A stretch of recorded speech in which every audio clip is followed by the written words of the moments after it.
Salam Atavatan TV YouTube kanalının mehriban muştoqlary. Hormatly tamaşaçylarymyz, Atavatan TV'de saylanan habarlar gepleşigimizin şu günkü sanyna sizden ehli jaňydy hoş gördük. Habarymyzyň 2022-nji ýylyň 27-nji iýunyna sanyna Medeniýet hepdeligi 2023-nji ýylda Aşgabatda geçiriler. Ýurdumyzyň wekiliýeti Vietnamda iş saparyna bolar. Putin Tejikistana we Türkmenistana saparda bolar. Colorado çempion ýaly habarlar ýetirýär. Gelingen bolsa habarlarymyza giň işleýin seredip geçelim. Medeniýet hepdeligi 2023-nji ýylda Aşgabatda geçiriler. 2023-nji ýylyň 22-nji 27-nji iýun aralygynda Medeniýet hepdeligi Aşgabat şäherine geçiriler. Bu arada degişli kararı 26-njy iýunda hormatly prezidentimiz Serdar Berdimuhammedow gol çekdi. Bellenşe ýaly bir resminama berkarar dowlatyň täze ýanyň galkynşy döwründe dörejilik işgärlerine täze eserleri döretmäge ruhlandyrmagy, agzybir halkymyza medeniýet taýdan ýokary hili we dogry wap hyzmat etmegi, şeýle-de medeniýet we sungat işgärlerini hemde magtumly pragynyň şygyryýet güni münasibetli. Ýurdumyza geçirilmegi asyrly debe urulan medeniýet hepdeliklerini türkmen medeniýetiniň, sungatynyň, edebiýatynyň bayramy görnüşinde geçirilmegi göz öňüne tutýar. Şeýle-de resminama bilen Medeniýet hepdeligini geçirmek boýunça guramaçylyk topar döredildi. O onuň düzümi tasdiqlandy. Medeniýet ministrligine, telewideniýe, radio gepleşikler we kinematografiýa bardaky dowlat komitetine, Türkmen dowlat neşriýat gullugyna, Türkmen dowlat habarlar agentligine we Aşgabat şäheriniň häkimligine medeniýet hepdeligine sungatyň çeper dörejiliginiň görnüşleri boýunça medeniýet çähereleriň geçirilmegini, olaryň köpçüliklerine habar beriş serişdelerine giňden beýan edilmegini öpçün etmek tapşyryldy. Ýurdumyzyň wekiliýeti Vietnamda iş saparyna bolar.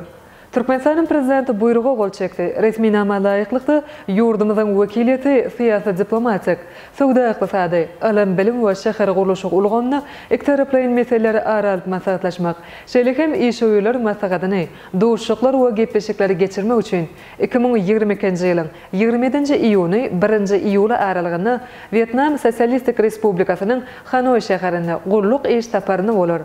Türkmenistanyň Milli Geňeşiniň halk maslahatynyň başlygy, hormatly Ilyas Şulsay Gurbanoğlu Berdimuhammedow, dowlat başlyklygymyzyň tapşyrygy boýunça Ahal welaýatyna iş saparyny amala aşyrdy. Türkmenistanyň Milli Geňeşiniň halk maslahatynyň başlygy bu ýerde alınıp barýan gurulşy işleri, taýýarlanan tasamalar bilen tanışdy. Hemde gurulşy işleriniň depkinlerini güýçlendirmek bilen bagly meselelere bagyşlanan iş maslahatyny geçirdi. Şeýle hem iş maslahatynyň dowamyna halk maslahatynyň başlygy häzirki zamana gurulşy senagatynyň özün ýurdu hökümine belli bolan Vietnam bilen bu gurda tejribe alşmak maksady bilen hormatly prezidentimiziň buyrugy bilen Ahal welaýatynyň merkeziniň gurulşy boýunça dowlat komitetiniň başlygy Orazowyň ýoldaşlygyna ýurdumyzyň wekiliýetiniň bu dowlata iş saparyna iýerlendigini aýtdy. Şunun bilen baglykda halk maslahatynyň başlygy bu saparyň ähmiýeti boljakdygyny bellep, toplumdan tejribeniň iş ýüzünde durmuşa geçirilmegine möhüm ähmiýet berilmeligini aýtdy. Şunu gurulşy işlerine, binalaryň ejadlaşdyrylyşynda we merkeziň beze gaýratynlyklaryna bir bitowy saýlaşyk emele gelmelidir. Putin Tejikistana we Türkmenistana saparda bolar. Russiya Federasiýasynyň prezidenti Vladimir Putin şu hepde Tejikistanyň paýtagty Duşanbe we Türkmenistanyň paýtagty Aşgabat şäherine saparda bolar. Bu arada Rossiýa bir teleýaýlymyna ýaýlyma berilýän Moskwa Kreml Putin gepleşigine habar berildi. Vladimir Putin ilki bilen Duşanbe şäherine geler. Bu ýerde Tejikistanyň prezidenti Emomali Rahmony bilen ýokary derejedäki gepleşikleri geçirer we öýlen naharasyna duşur. Bu duşukdan sonra Vladimir Putin Hadaryaqa dowlatlarynyň başlyklarynyň sammitine gatnaşmak üçin Aşgabatda geler diýip belenilýär. Hadar beýeşligi Russiýa, Azerbaýjan, Gazagystan, Iran we Türkmenistan. Bu saparyň ýygy ýagny 30-njy iýunda Vladimir Putin Moskwada Indoneziýanyň prezidenti bilen duşur. Vladimir Putin'in Merkezi Aziya dowlatlaryna sapary Russiýa bilen Ukrainanyň arasynda başlançy şaşyrymly ýagdaýdan soňra ilkinji daşary ýurt sapardyr.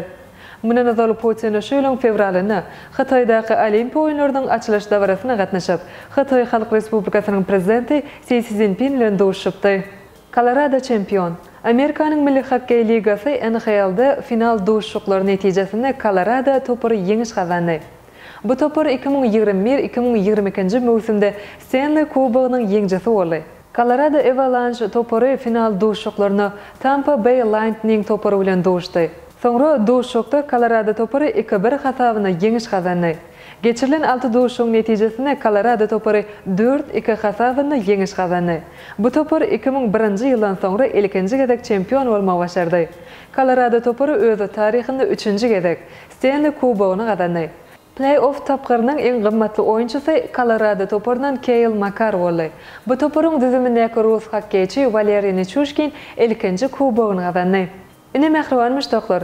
Atawatan TV'de saylanan habarlar gepleşigimizden şu günkü kösanyny size ýetirmekden habarlarymyz şulardan ibaret. Hormatly tamaşaçylarymyz şeýlekem. Qazaqstanyň prezidenti habar samitine gatnaşýar.